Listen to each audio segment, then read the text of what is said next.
Hello everyone, welcome to higher classes. The plus 3 4th semester history honors core paper 8 रो आज class number 5 करिवा। तो आज पढ़िबा राजनैतिक संकट। तो चलंतु वीडियो को स्टार्ट करिबा। ख्रीष्टीय 17श शताब्दी रो यूरोपीय राजतंत्र को आंभे एक गलित शासन व्यवस्था रूप में अभिहित करिछु। समग्र यूरोप महादेश रे एकछत्रवादी शासन प्रतिष्ठित होइथिला। राजा एकछत्रवादी एवं राज्यर सर्वसर्वा थिले। समस्त क्षमता तांको पाखरे न्यस्त थिला। राज्य गुड़िक शासन पद्धति उत्पाहित थिला। राजा मानक शासन पद्धति खूब जटिल थिला। शासन व्यवस्था संपूर्ण रूप में अवैज्ञानिक एवं अपराग थिला। आईन व्यवस्था उच्च वर्गर रक्षित एवं एक प्रजसन मात्र थिला। छोट छोट दोष पाई कठोर दंड विधान कर जाउथिला। तेणुकरी राजकीय अदालत, सामरिक अदालत, धार्मिक अदालत, अर्थनैतिक आदि अनेक प्रकार अदालत थिला। तो एकछत्रवाद शासन रे खाली एकछत्रवाद रे खाली राजांक पाखरे समस्त क्षमता थिला। खजना आदाय पद्धति मध्य त्रुटिपूर्ण थिला। केतेक समय रे केतेक अंचल रे खजना आदाय अधिकार नीला माध्यम रे अधिक अर्थ देउथिले व्यक्ति को दिया जाउथिला। उक्त ठिकादार माने सरकार को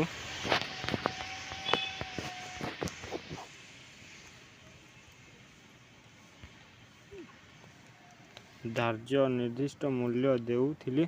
सेमाने लोकमानंकु मन इच्छा जहा पारुथिले बंधुक मूलरे अथवा करड़ा मारी आदाय करुथिले।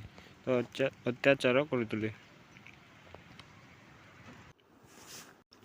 यूरोपीय राजनीति रे संकट कालर एक नूतन पर्याय 1598 ख्रीष्टीय नानटेस सरकारी अध्यादेश जथा इंग्लैंड और स्पेन मध्य 1604 ख्रीष्टीय शांति संधि हो जाइछि बोली घोषणा करा जाइथिला। सप्तदश शताब्दी प्रथम दशंधि सुधा इंग्लैंड एवं फ्रांस मध्य धर्म युद्ध अवसान होइथिला। पुनर्च 1609 ख्रीष्टीय फ्रांस एवं हॉलैंड मध्य शांति राजीनामा स्वीकृत होई धर्मयुद्ध अवसान हो जाइथिला। हेले तापरे 1618 ख्रीष्टीय स्पेन एवं जर्मनी मध्य धर्मयुद्ध आरंभ होइथिला। 30 वर्षीय युद्ध। धर्मयुद्ध सर्वप्रथम उदाहरण हेउछि 30 वर्षीय युद्ध। 1618 रु 48 ख्रीष्टीय यह कैथोलिक एवं प्रोटेस्टांट मानक मध्य धार्मिकता और धार्मिक असंहिता सागर उपर त्वरान्वित होई बिंदुभित भावरे प्रसारित होइथिला। हेले ठीक यार परवर्ती मुहूर्त जर्मनी धार्मिक समस्यार उद्रेक होइथिला।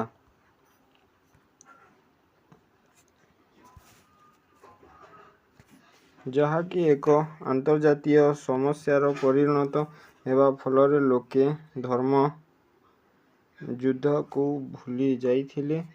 धर्मयुद्ध अंतर होई ଅନ୍ତର୍ଜାତୀୟ ରାଜନୈତିକ କନ୍ଦଳ ଆରମ୍ଭ ହୋଇଯାଇଥିଲା। 30 ବର୍ଷୀୟ ଯୁଦ୍ଧ ଦ୍ୱିପାର୍ଶ୍ୱ ଥିଲା, ଯଥା ବାମ ଭାଗରେ ଜର୍ମାନୀ ସୈନ୍ୟମାନେ କୃଷକମାନଙ୍କୁ ମଧ୍ୟ ଯୁଦ୍ଧ କ୍ଷେତ୍ରକୁ ଟାଣି ନେଉଥିଲେ ଏବଂ ଡାହାଣ ପାର୍ଶ୍ୱରେ ହିଂସ୍ର ପଶୁତୁଲ୍ୟ ଦାନବମାନଙ୍କ ଉପାଖ୍ୟାନ ସଦୃଶ ଯୁଦ୍ଧ। 1618 ଖ୍ରୀଷ୍ଟୀୟରେ ଯୁଦ୍ଧ ହେବା ପରେ ପରେ ଜର୍ମାନୀର କେତେକ ଅଞ୍ଚଳକୁ କାଲଭିନୀୟମାନଙ୍କୁ ଲୁଥେରୀୟମାନେ ବିତାଡ଼ିତ କରିଥିଲେ। ହେଲେ ମଧ୍ୟ ସାଧାରଣ ଭାବରେ ପବିତ୍ର ରୋମୀୟ ସାମ୍ରାଜ୍ୟ କ୍ୟାଥୋଲିକ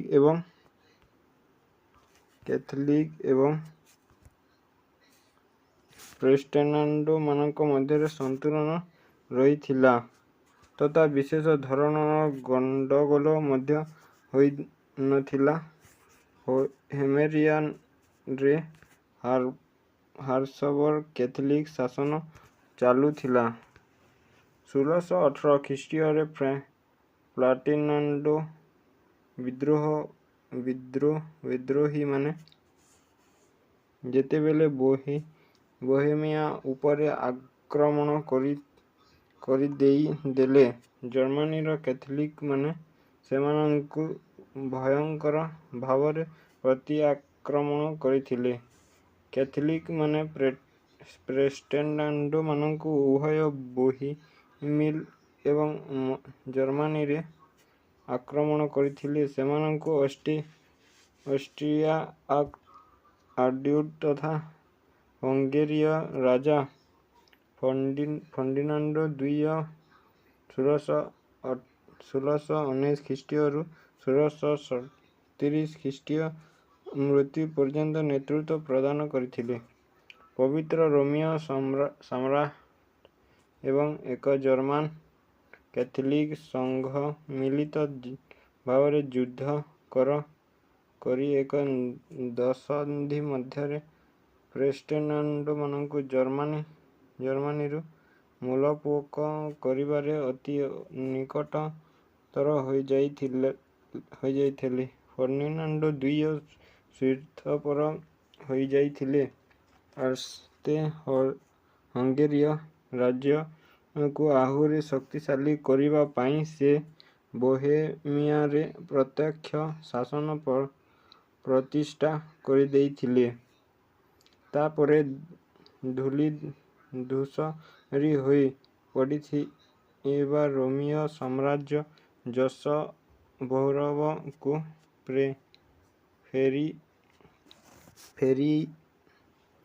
ଫେରାଇ ଆଣିବା ପାଇଁ ଯଥାସମ୍ଭବ ଚେଷ୍ଟା କରିଥିଲେ।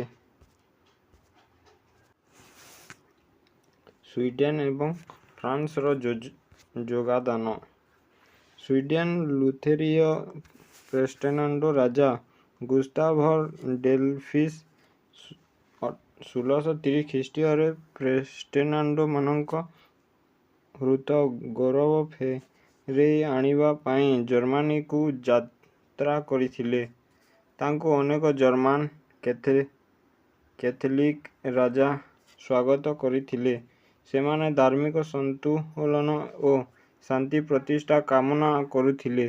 ହେଲେ ପ୍ରୋଟେଷ୍ଟାଣ୍ଟମାନେ ଫର୍ଡିନାଣ୍ଡ ଦ୍ୱିତୀୟଙ୍କ ନିକଟରେ ସମର୍ପଣ କରିବାକୁ ଚାହୁଁନଥିଲେ, କାରଣ ବଳପୂର୍ବକ ନତମସ୍ତକ କରାଇଲେ ତାଙ୍କ ବଦଳରେ ପୁନର୍ବାର ଅଶାନ୍ତି ଓ ଯୁଦ୍ଧ ଲାଗିଯିବାର ସମ୍ଭାବନା ରହିଥିଲା। ଗୁସ୍ତାଭସ ପ୍ରୋଟେଷ୍ଟାଣ୍ଟ ସୈନ୍ୟବାହିନୀକୁ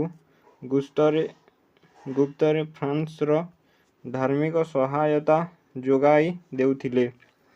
ସେତେବେଳେ ଗିର୍ଜାର ଜଣେ ଧର୍ମଯାଜକ ଫ୍ରାନ୍ସକୁ ଶାସନ କରୁଥିଲେ। ସେତେବେଳେ ଅଷ୍ଟ୍ରିଆ ହାବସବର୍ଗ ଶାସନ ପକ୍ଷରୁ ସ୍ପେନ ହାବସବର୍ଗ ସରକାର ଜର୍ମାନୀ ବିରୁଦ୍ଧରେ ଯୁଦ୍ଧ କରୁଥିଲେ। ଫ୍ରାନ୍ସର ଧର୍ମଯାଜକ ଶାସକ ରିଚେଲିୟ ତାଙ୍କ ଦେଶକୁ ତିନି ଦିଗକୁ ଅଙ୍ଗମାନଙ୍କ ଘେରି ରହିବାକୁ ଯେତେ ମୂଲ୍ୟ ଦେବାକୁ ପଡ଼ିଲେ ମଧ୍ୟ ବିରୋଧ କରିବା ପାଇଁ ଦୃଢ଼ ନିଷ୍ପତ୍ତି ଥିଲେ।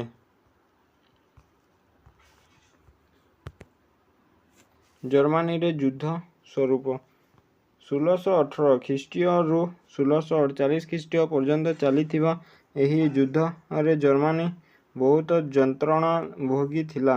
ତା'ର ଅନେକ ଅଞ୍ଚଳରେ ଯୁଦ୍ଧ ଚାଲିଥିଲା, ତେଣୁ ଜନସାଧାରଣମାନଙ୍କ ଅବସ୍ଥା ଅତ୍ୟନ୍ତ ଶୋଚନୀୟ ହୋଇପଡ଼ିଥିଲା। ଜର୍ମାନର ଶାନ୍ତି ଭଙ୍ଗ ହେବା ସହିତ ଧନଜୀବନ ଅସ୍ତବ୍ୟ ହୋଇଯାଇଥିଲା। ବିଭିନ୍ନ ଦେଶର ମିଳିତ ବାହିନୀ ଜର୍ମାନୀର ଅନେକ ନଗରକୁ ଅଧିକାର କରି ନେଇଥିଲା। ଉକ୍ତ ନଗରଗୁଡ଼ିକ ପୋଡ଼ିଜାଳି ଛାରଖାର କରିଦେଇଥିଲା। ନିଃସଙ୍ଗ ଏବଂ ପ୍ରତିରୋଧ କରିବା କ୍ଷମତା ନ ଥିବା ସାଧାରଣ ଜନତାଙ୍କୁ ବିଦେଶୀ ସୈନ୍ୟମାନଙ୍କ ଅକଥନୀୟ ଅତ୍ୟାଚାର ରହିଥିଲା। ନଗରଗୁଡ଼ିକରେ ଲୁଟପାଟ କରି ନିଃସ୍ୱ କରିଦେଇଥିଲେ। ଉକ୍ତ ସମୟ କାଳରେ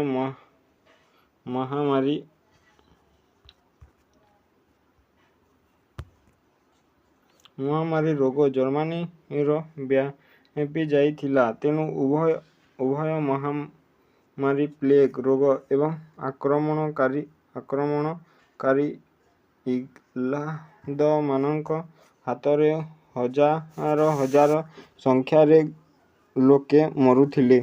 ଜର୍ମାନୀର କେତେକ ଅଞ୍ଚଳ ଜନସଂଖ୍ୟାର ଅର୍ଦ୍ଧାଧିକ ଲୋକ ମୃତ୍ୟୁବରଣ କରିଥିଲେ ବେଳେ ଅନେକ ଲୋକ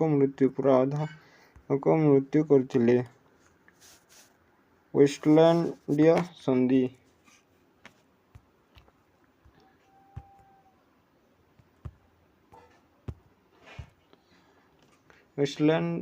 ୱେଷ୍ଟଫାଲିଆନ୍ ସନ୍ଧି ପରିଶେଷରେ ଶାନ୍ତି ସ୍ଥାପନ ପାଇଁ 1648 ଖ୍ରୀଷ୍ଟୀୟରେ ଉଭୟ ପକ୍ଷ ମଧ୍ୟରେ ୱେଷ୍ଟଫାଲିଆ ଶାନ୍ତି ରାଜିନାମା ସ୍ୱାକ୍ଷରିତ ହୋଇଥିଲା। 30 ବର୍ଷିଆ ଯୁଦ୍ଧ ଅବସାନ ଘଟାଇଥିଲା। 1648 ଖ୍ରୀଷ୍ଟୀୟରେ ୱେଷ୍ଟଫାଲିଆନ୍ ଶାନ୍ତି ରାଜିନାମା ମଧ୍ୟ କୌଣସି ବ୍ୟକ୍ତିର ମୃତ୍ୟୁକୁ ନ୍ୟାୟସଙ୍ଗ ବୋଲି ପ୍ରମାଣିତ କରିବାରେ ବିଫଳ ହୋଇଥିଲା। ଏହା ସତ୍ତ୍ୱେ ମଧ୍ୟ ଉକ୍ତ ରାଜିନାମା ୟୁରୋପୀୟ ଇତିହାସରେ ଏକ ଗ୍ରହଣଯୋଗ୍ୟ ଯୁଗାନ୍ତକାରୀ ଘଟଣା ଥିଲା। ଅନ୍ତର୍ଦେଶୀୟ ଦୃଷ୍ଟିକୋଣରୁ ୱେଷ୍ଟଫାଲିଆ ଶାନ୍ତି ରାଜିନାମା ୟୁରୋପୀୟ ରାଜନୈତିକ ଦୃଶ୍ୟପଟରେ ଏକ ପ୍ରଭାବଶାଳୀ ଶକ୍ତି ରୂପରେ ଫ୍ରାନ୍ସର ପୁନରୁତ୍ଥାନ ଏକ ମାନକ ଥିଲା। ୟୁରୋପୀୟ ରାଜନୀତିରେ ବିଶେଷ ପ୍ରଭାବଶାଳୀ ସ୍ଥାନରୁ ସ୍ପେନରୁ ଅନ୍ତର୍ହିତ କରି 2 ଶତାବ୍ଦୀ ପର୍ଯ୍ୟନ୍ତ ଫ୍ରାନ୍ସ ନିଜର ପ୍ରଭୁତ୍ୱ ବଜାୟ ରଖିପାରିଥିଲା। ଆଲସେସିୟସ୍ ଏକ ବିଶାଳ ଅଞ୍ଚଳକୁ ନିଜ ରାଜ୍ୟରେ ମିଶାଇ ଫ୍ରାନ୍ସ ତା'ର ରାଜସୀମା ଜର୍ମାନୀ ସୀମା ପର୍ଯ୍ୟନ୍ତ ବୃଦ୍ଧି କରିଥିଲା। ଏହି ଯୁଦ୍ଧରେ ସର୍ବାଧିକ କ୍ଷତିଗ୍ରସ୍ତ ହୋଇଥିଲା ଅଷ୍ଟ୍ରିଆ। ଜର୍ମାନୀରୁ ପାଇଥିବା ସମସ୍ତ ଅଞ୍ଚଳ ଫେରାଇଦେବା ପାଇଁ ଅଷ୍ଟ୍ରିଆକୁ ବାଧ୍ୟ କରାଯାଇଥିଲା। କେନ୍ଦ୍ର ୟୁରୋପ ଉପରେ ପ୍ରଭାବ ବିସ୍ତାର ପାଇଁ ରୋମୀୟ ସମ୍ରାଟମାନଙ୍କ କାର୍ଯ୍ୟକଳାପକୁ ବ୍ୟବହାର କରିବାକୁ ଅଷ୍ଟ୍ରିଆ ବଞ୍ଚିତ ହୋଇଥିଲା। ଜର୍ମାନୀ 1618 ଖ୍ରୀଷ୍ଟୀୟରେ ରହିଥିବା ତା'ର ସମ୍ମାନ ଫେରି ପାଇଥିଲା।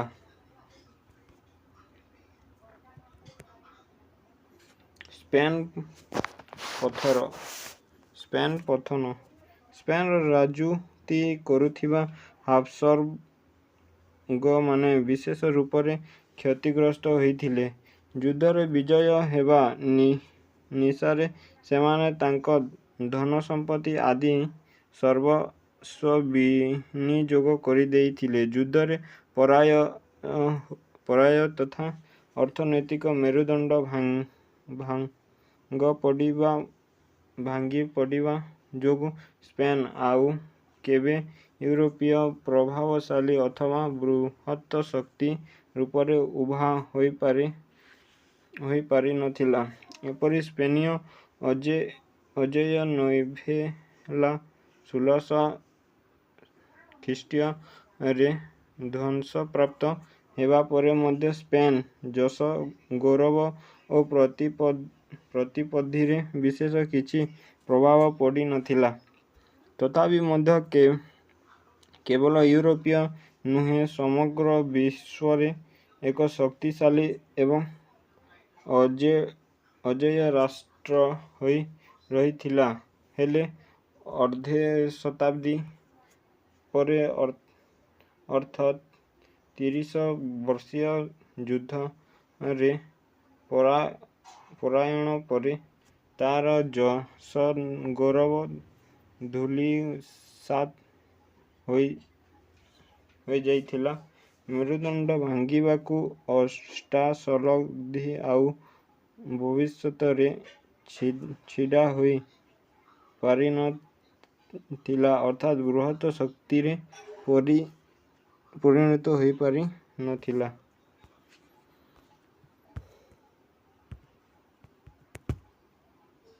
ସ୍ପେନ୍ର ଆକ୍ରମଣକାରୀ ସ୍ୱରୂପ। ନିଜର ଅନ୍ତର୍ଦେଶୀୟ ପ୍ରଭାବକୁ ଜାରି ରଖିବା ପାଇଁ ସ୍ପେନ୍ ବୈଦେଶିକ ଯୁଦ୍ଧ ଚାଲୁ ରଖିଥିଲା। ବାର୍ଷିକ ଆୟବ୍ୟୟ ଅଟକଳ ବଜେଟର ସିଂହଭାଗ ସ୍ପେନ୍ ଯୁଦ୍ଧାସ୍ତ୍ର କିଣିବାରେ ଖର୍ଚ୍ଚ କରିଥିଲା। ଦେଶର ତଥା ବଜେଟ ମଧ୍ୟ ସର୍ବାନନ୍ଦ ଯୁଦ୍ଧକାଳୀନ ଅବସ୍ଥା ଓ କ୍ଷିପ୍ରତା ଲାଗି ରହିଥିଲା।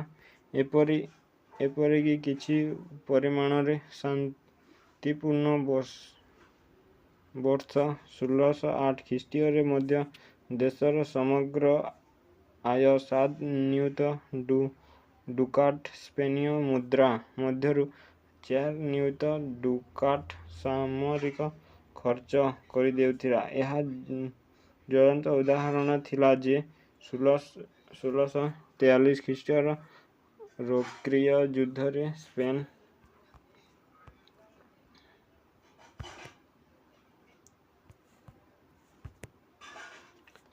ଫ୍ରାନ୍ସକୁ ସମ୍ପୂର୍ଣ୍ଣ ପରାସ୍ତ କରିଦେଇଥିଲା। ସେତେବେଳେ ସ୍ପେନ୍ ଅତ୍ୟନ୍ତ ଦୁଃଖପ୍ରଦ ଘଟଣା ଥିଲା ଯେ ସ୍ପେନ୍ର ଦୁଇ ଗୋଟି ୟୁରୋପୀୟ ରାଜ୍ୟ ବିଦ୍ରୋହ କରି ଦେଉଥିଲେ। 1469 ଖ୍ରୀଷ୍ଟୀୟରେ ସ୍ପେନୀୟ କାଷ୍ଟାଇନ୍ ରାଜକୁମାରୀ ଇସାବେଲା ଆରାଗନ୍ ଫର୍ଡିନାଣ୍ଡଙ୍କୁ ବିବାହ କରିବା ପରେ ଭୌଗୋଳିକ ଅବସ୍ଥିତି ଦୃଷ୍ଟିକୋଣରୁ ମଧ୍ୟ କାଷ୍ଟାଇନ୍ ସ୍ପେନୀୟ ସଂଘର ଏକ ପ୍ରଭାବଶାଳୀ ଅଂଶୀଦାର ରୂପରେ ଉଭା ହୋଇଥିଲା। ଏହିପରି କଷ୍ଟାଣ୍ଡ ମୁସଲମାନ ରାଜ୍ୟ ଗ୍ରାନାଡାଙ୍କୁ 1492 ଖ୍ରୀଷ୍ଟରେ ଜୟ କରିବା ପରେ ଆହୁରି ପ୍ରଭାବଶାଳୀ ହୋଇଯାଇଥିଲା। ହେନେରୀ ଚତୁର୍ଥଙ୍କ ରାଜତ୍ୱ। ହେନେରୀ ଚତୁର୍ଥଙ୍କ ରାଜତ୍ୱ କାଳରେ ତାଙ୍କୁ ଦର୍ଶନ କରିବା ଏବଂ ଭକ୍ତି ପ୍ରଦର୍ଶନ କରିବା ପାଇଁ ଦୂର ଦୂରାନ୍ତ ପ୍ରଦେଶଗୁଡ଼ିକରୁ ଜନ ତାଙ୍କ ରାଜଧାନୀକୁ ଶୁଦ୍ଧ ଛୁଟୁଥିଲା। ସେହିପରି ସେହିପରି କରିବାର ଯଥାର୍ଥ ତାତ୍ପର୍ଯ୍ୟ ମଧ୍ୟ ରହିଥିଲା। 1598 ଖ୍ରୀଷ୍ଟୀୟର ନାଟେସ୍ ଅଧ୍ୟାଦେଶ ବଳରେ ସେ ଫ୍ରାନ୍ସରେ ଧାର୍ମିକ ଶାନ୍ତି ପ୍ରତିଷ୍ଠା କରିବାରେ ସଫଳ ହୋଇଯାଇଥିଲା। ଆହୁରି ମଧ୍ୟ ବନ୍ଧୁଭାବାପନ୍ନ ହେନରୀ ଅନ୍ତତ ପ୍ରତି ରବିବାର ପ୍ରତ୍ୟେକ ଫରାସୀ ପରିବାରର ଚୁଲିରେ ଏକ କୁକୁଡ଼ା ରନ୍ଧାଯିବା ପାଇଁ ଘୋଷଣା କରିଥିଲେ। କୁକୁଡ଼ା ରନ୍ଧାଯିବା। 4 ଦଶନ୍ଧି ବ୍ୟାପୀ ଗୃହଯୁଦ୍ଧ ଫଳରେ ଧ୍ୱଂସପ୍ରାପ୍ତ ହୋଇ ଯାଇଥିବା ଫରାସୀ ଅର୍ଥନୀତିକୁ ଏକ ପୁନର୍ବାର ସଜାଡ଼ିବା ପାଇଁ ପ୍ରୟାସ କରିଦେଇଥିଲେ।